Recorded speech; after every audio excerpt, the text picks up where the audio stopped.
Hello everyone, and welcome to the Deep Blue Renegade podcast. My name is Molly, also known as the Deep Blue Renegade. I'd like to welcome you guys to episode 124. Today is Sunday, February 28th, 2016, and I'm glad you could join me today. Little bit awkward. So I got like 2/3 of the way through the podcast before realizing that it wasn't actually taking any video. So we're gonna do this again. Oh my gosh! And then I started the second time, and then realized I wasn't even getting anything either. So I realized that after the introduction though. So it seems like things are off to a better start now. The video captured counter is increasing. So. It's my second cup of coffee. Normally I don't record this early, but I realized I wasn't finishing anything between now and the next time I would get a chance to record, so I figured, I'll do this now. So I might have wasted a couple of minutes though. Oh well. So, what was it? I was actually going to measure gauge on this sock because this is about as tight a gauge I think I've ever knit on a pair of socks. I'm getting like 10 stitches per inch. So this is the Simple Skip Rig sock by the designer I don't remember the name of, with indigo dragonfly or dragonfly fibers dragon sock in the deep ocean colorway. And where I left you guys last, I was somewhere in the cuff. I now have a heel and I'm in the gusset stitches, but I still have many more rows of gusset stitch to decrease away at this point. I'm just doing a normal gusset decrease on this guy. So it is, it's coming along. So no big deal there. But it is a little annoying, you know, to, what is it? Because it is really dense. And I ended up needing to get another one of my carbons needles repaired because the tips were coming off and the yarn was getting trapped in the gap in between. And really, I can tolerate a decent amount, but when I can't even like knit with it, that's pretty bad. So the Dear Sweet Love wool one roughened out the inside of the aluminum to make it easier for glue to adhere, and then super glued the pieces back together again. And since I have 5 of these, it isn't too bad to switch to knitting with 4 needles instead of 5. But at some point, I think every single one of them is going to have to be repaired, and I'll just wait until the point at which it sort of wallows itself out, for lack of a better word. So this sock has been going way better than the previous pattern. I probably should have listened to Knitter Sense a lot earlier. And there's no way I'm going to have the pair done by tomorrow, so it's a leap year this year, but eh. The next Sock Knitters Cal is going to be color work, where the only requirement is that you use 2 colors. So you can do stripes or fair isle or mosaic or color block or something like that, and that's all cool for the knit along. So there's that sock. What ended up getting, and I think I got a decent amount of love on this sock. I think once I get past the gusset stitches, it's really going to fly.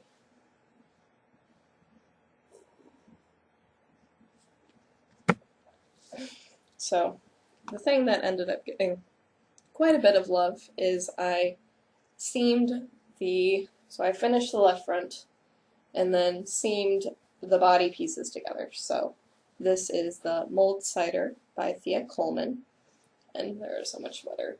Oh, I love sweater. So it's actually pretty long on me. It's definitely past my lightest point. If we do this, you can see that there's actually quite a bit beyond there. And it is, the armholes look really big right now, but hopefully that tightens up when I put in the sleeves. And no, the sleeves aren't in it. I started the first sleeve this morning before starting the podcast, and so this is like half an hour of sleeve. So, not bad. I think it's gonna go pretty quickly. It's increasing out to basically the width of the, of like the front piece, so I don't think it'll be too long. But, good news is the sweater isn't too small. And I think with careful button placement, sweater won't be too big either. So I think I hit it correctly. The way everything's lying, this line here isn't quite on my collarbone.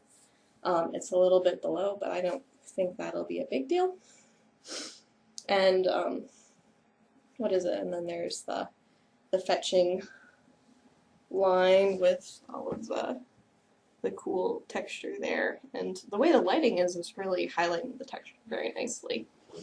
So, coming along, I still have this bit on stitch holders. I decided to go for the sleeve instead of the collar, but I'm definitely going to be fine on yarn based on how long the sweater is. Sleeves aren't going to take a third. No. Not at all. So, and I think it's going to be pretty brainless knitting. I might end up keeping a bunch of safety pins on hand so that I can just count the increases, but that shouldn't be too crazy, all things considered. So it's coming along. The only problem I have at this point is that it has become apparent that winter isn't coming.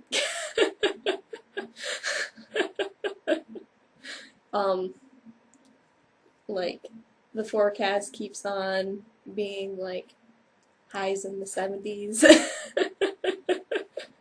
So the odds of ice and snow are looking incredibly dim. All of the trees are budding. My peach tree has flowers. So it's looking like winter makes Texas this year totally. So I'll probably, like, as soon as I finish it, I'll probably be wearing it in the mornings and that sort of thing. But, yeah, this coat isn't going to be for this winter, it appears. And it could just turn out to be the case where, what is it? Whenever I do decide to go to Rhinebeck, this will be my Rhinebeck sweater. It doesn't matter how old the stupid thing is. Hand spun, hand knit sweater, like, yeah. So there is a purpose for it and all that other stuff. It's just the case where it's not gonna hit this winter at all.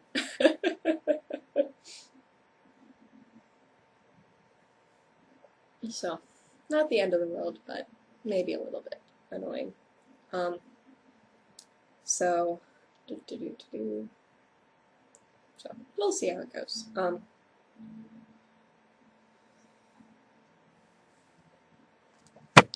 But I'm assuming the sleeve will go pretty fast as long as I use markers and that sort of thing to make it easy to count. And I'll make the sleeve for my size. And go from there. Do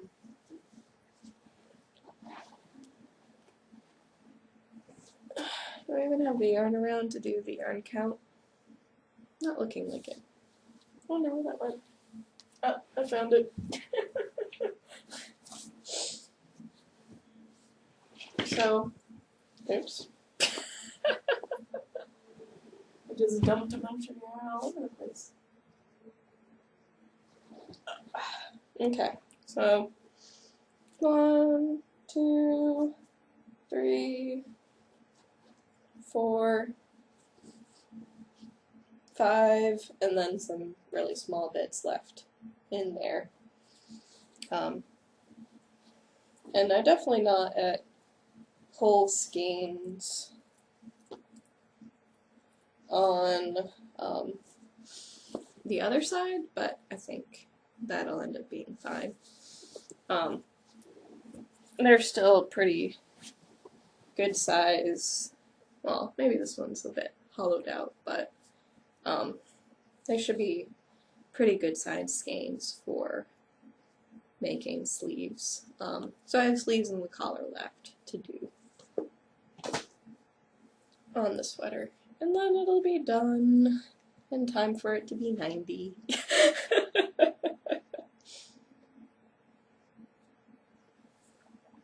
Okay. So I did end up finishing scanning this. So this is the Alicia Goes Around 65% superfine merino or superwash merino, I don't remember. And I have the tag. It is 65% superwash merino and then 35% silk. And I ended up doing the count, which I don't think I've posted the count anywhere for my own purposes. But the count ended up being, what is it? 1,406 wraps, or sorry, it turned out to be 703 wraps, which was 1,406 yards. So that's going to be a good amount for the sweater, thankfully. So I'll be able to use up every last bit of it and make it as long as I want it to be, I believe. And if I wanted it to be longer, I could probably just increase at a slower rate or something like that. I'm not sure. But it's looking like that's going to be a go. And it is turned out really pretty. So it's a gradient that goes from a forest green to a teal to a blue to the purple being in the middle, and then back again. So I'll have to figure out where to go from there. And as I was playing it, I ended up having a little bit more on one bobbin than the other, but I think everything lined up pretty nicely anyways, so that was good. Getting this to go into the skein is a little bit challenging, but trying to get you guys a flavor of what everything looks like there and how the gradient is progressing. You can't really see too much blue on the screen, but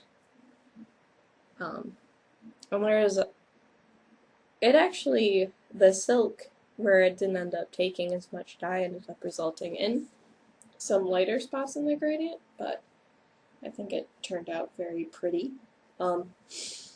So things are looking good for this. I probably won't be starting this sweater until I finish the other one, but this one, whatever, the sweater that I make out of this is going to be a year-round throw over pretty much anything sort of thing. Well, or some sort of tame shirt, I'm assuming, because this is a pretty screaming color.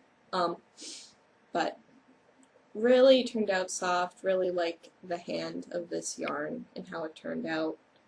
I'm really excited about getting to knit a sweater with it, so this will be coming soon. It will not be languishing in the stash for long. And the hope would be, what is it? So this is a part of my Spin the Bin this year. This was my first entry. Obviously, we've come to the end of February, and I still haven't started my second. So I'm going to have to keep an eye on that, because I did choose to be in the Use It or Lose It club this year. Exciting. So, and I haven't yet started the second project in my bin, which I believe is spinning silk hankies. but we shall see. So it'd be the case where this is bin spin the first, and that I probably need to get my butt in gear for making sure I stay on top of my bin spins, and making sure they don't fall off the radar. Just stick there.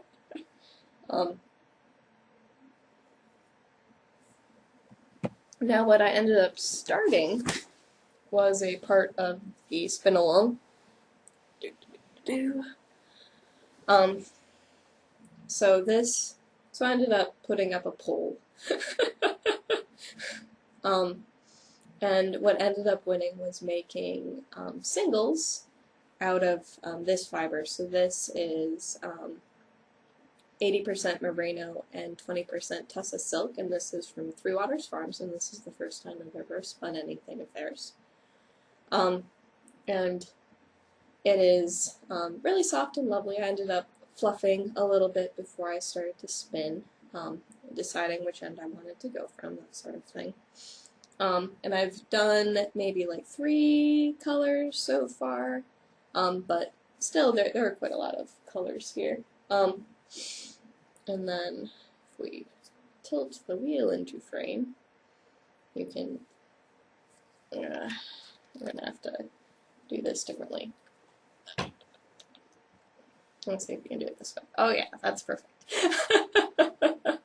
So I started with this tealy blue, went to the green, and now I'm in this gold section. And I'm on the biggest ratio on my wheel. Well, maybe not entirely because I'm not spinning on the bulky flyer, but I'm going slow and trying very hard to make a soft yarn, and it's coming out fairly fine. Like, these are going to be lace weight singles, which would be fingering weight 2-ply. So I don't think it's going to take crazy long for the project, and mostly it's an exercise in being mindful about not treadling too fast and not putting too much twist in. And because I am, because I'm not plying it, I'm actually sort of bucking with tradition a little bit, and I'm actually spinning my singles Z. So the wheel is going counterclockwise instead of clockwise, because that just makes my little engineer brain really happy. And then the other bump of fiber, which I probably won't start in time for the cal, or the spin along, is the plan is to do 2 plies S, 1 ply Z, and then ply everything together Z, or the opposite, I don't remember which. But when I ended up putting the pole, there were way more people saying just spin the singles. So singles is a new technique, so that also goes into the Knit Girl spin along as well. And then I think after that I really need to bust a move on doing my spin the bin things. So it might be that I'm working on 2 simultaneous spin projects. I haven't quite gone around to doing, to pulling out the silk and thinking about whether or not everything was going to work or not, or what exactly I wanted to do in order to have it turn out the way I wanted it to, if you know what I mean. Like,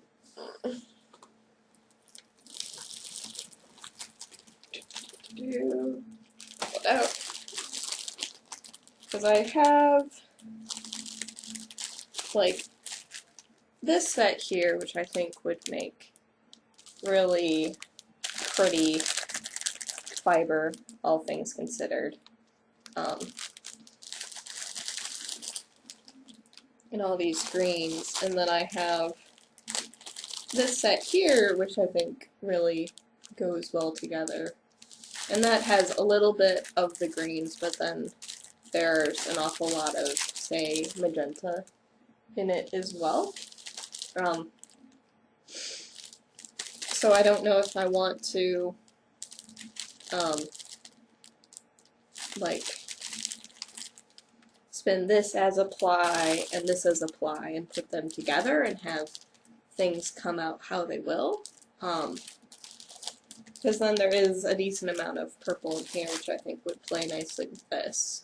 So maybe that's my plan, because I was planning on like probably putting together some sort of sequence this way, but that just seems like a little bit of a administrative nightmare.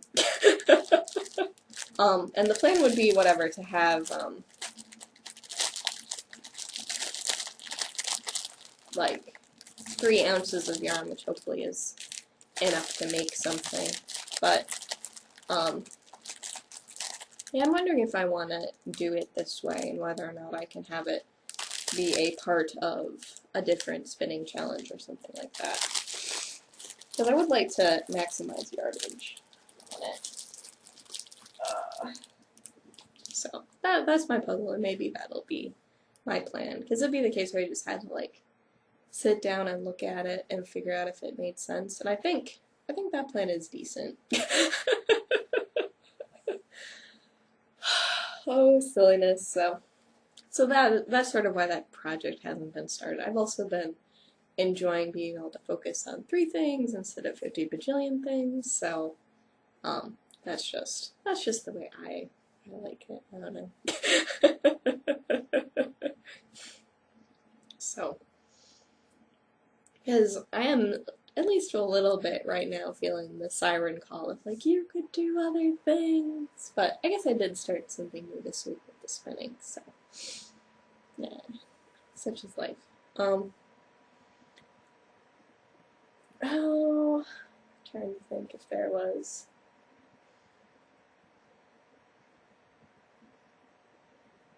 anything else I really wanted to talk about. And oh, I remember now.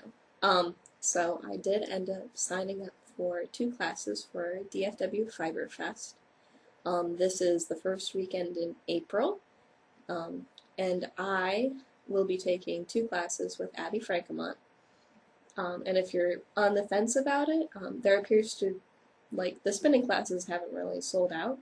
So the first one I'm taking is, and I'm actually going to take off the day for work, yay, because one of the ones I wanted to take was, oh, what was it? Was, on a Friday morning. I was like, you know what? Just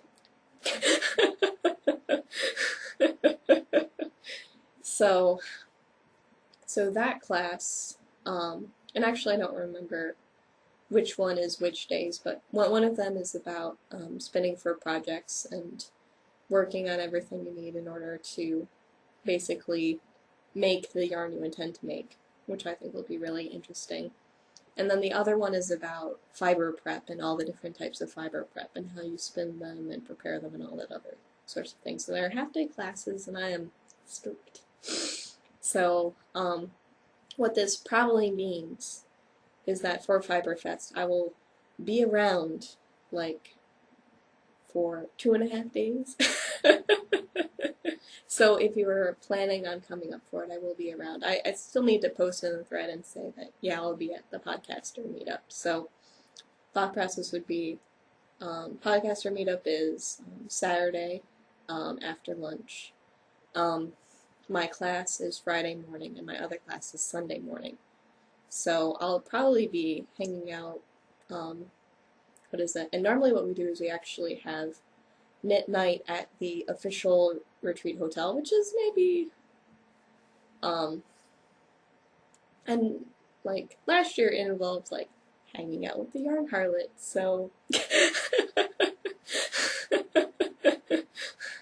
and all sorts of other fun shenanigans. So it'll probably be the case where I'll be hanging out in the Marriott hotel lobby Friday night and Saturday night, and I think then there'll be all sorts of squee and excitement for that someday, but I probably won't be going rock climbing that week.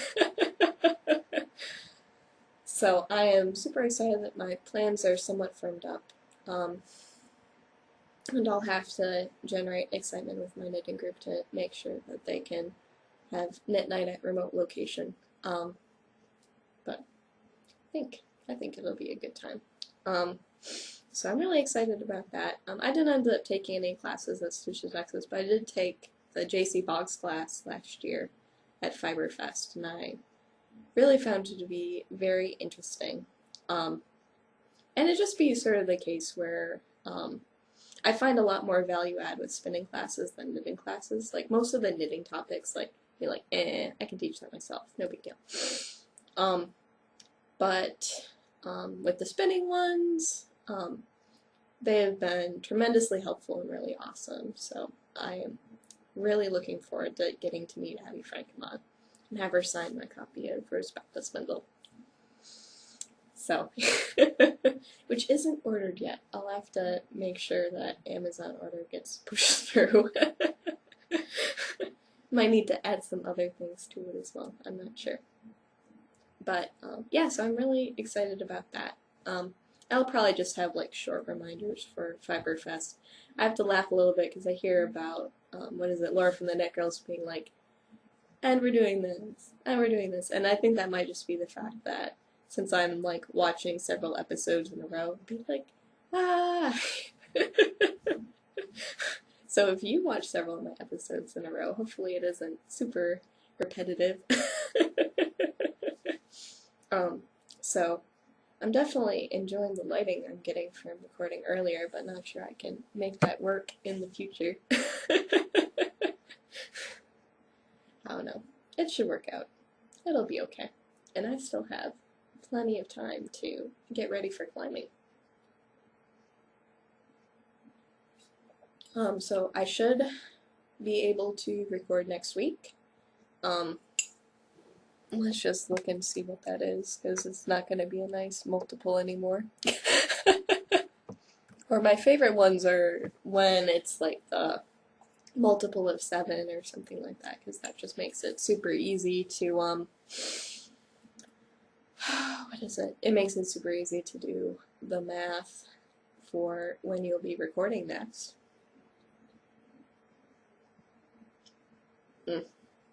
Now the coffee's all gone, and the little calendar thing hasn't come up. Come up! Alright. So, we're going to March. Oh my gosh, it's gonna be more soon. So, I will be recording again March 6th. And I probably could have done the math on my own. Whatever. I'm not in a math mood today. So I'll be recording again March 6th, and I look forward to talking to you guys again then. So take care, guys. Bye-bye.